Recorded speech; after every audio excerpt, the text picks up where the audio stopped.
अस्सलाम वालेकुम। उम्मीद करती हूँ कि आप सब लोग खैरियत से होंगे। आज मैं CSS MPT का जो रीसेंट एग्जाम हुआ इस पर कुछ तबसरा करना चाहूंगी। पेपर की इब्तिदा इस्लामियात के पोर्शन से हुई और यहीं से मुजाहिदीन CSS को अंदाजा हो गया कि आज वो बात नहीं जो पिछले 2 वर्षों में देखी गई। आज का MPT पिछले 2 सालों से काफी मुश्किल था और होना भी चाहिए था ताकि इसकी अफादियत सामने आए, वरना 40,000 में से 39,500 लोग पास हो जाएं तो ऐसे इम्तहान का क्या फायदा। खैर, इस्लामियात में कुछ सवालात तो कंफ्यूज करने वाले थे, जैसे जिजिया और सुन्नत के मुतालिक क्वेश्चंस। इस्लामियात के बाद बारी थी अब उर्दू की, और उर्दू पर पहली नजर पड़ते ही अंदाजा हो गया कि यहाँ भी दाल गलने वाली नहीं है और पास होने के लिए किसी और पोर्शन पर इंहिसार करना होगा।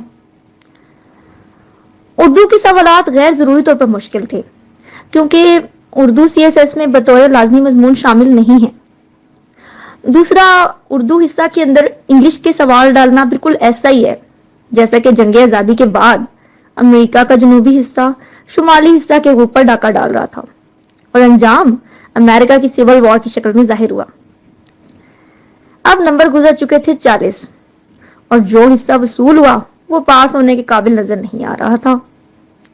अगला हिस्सा था इंग्लिश का और इसी हिस्सा ने तय करना था कि आपने CSS की जंग लड़नी है या पाकिस्तानियों की तरह बाहर बैठकर इंडिया और ऑस्ट्रेलिया का फाइनल मैच देखना है। इंग्लिश के सिनोनिम और एंटोनिम्स ने हस्बे रिवायत बिल्कुल मायूस नहीं किया और ऊपर से ऐसे गुजरे जैसे दूसरी जंग अजीम में अलाइड पावर्स के जहाज जर्मनों के ऊपर बमबारी करते हुए गुजरते थे। ग्रामर के हिस्से के कुछ सवालात इतने ही वजनी थे जितने हिरोशिमा और नागासाकी पर गिराए गए लिटिल बॉय और फैट मैन नामी बम। लेकिन अगर मजमूई तौर पर देखा जाए तो इंग्लिश का हिस्सा इतना सहज जरूर था कि उसे पास कर लिया जाए।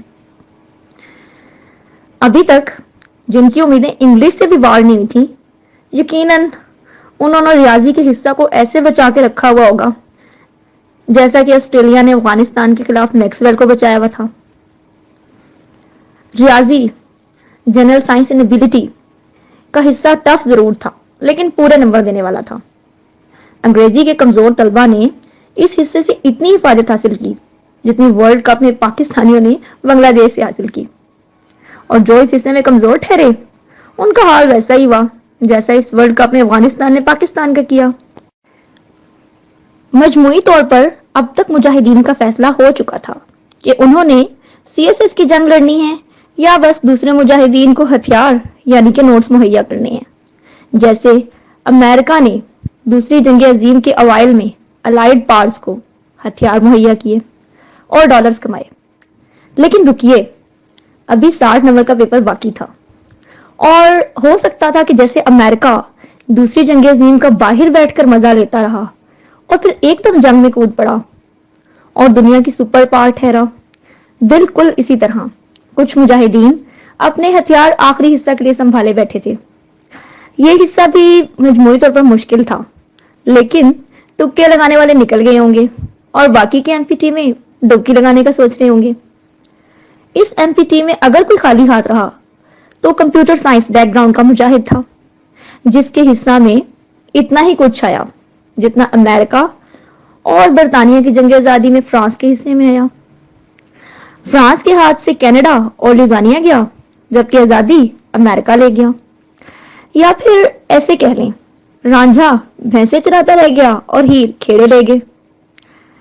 हीर और रांझा की मोहब्बत से याद आया, FPSC ने आशिकों के लिए एक सवाल रखा हुआ था और वो मोहब्बत भरा सवाल था, आह को चाहिए एक उम्र असर होने तक।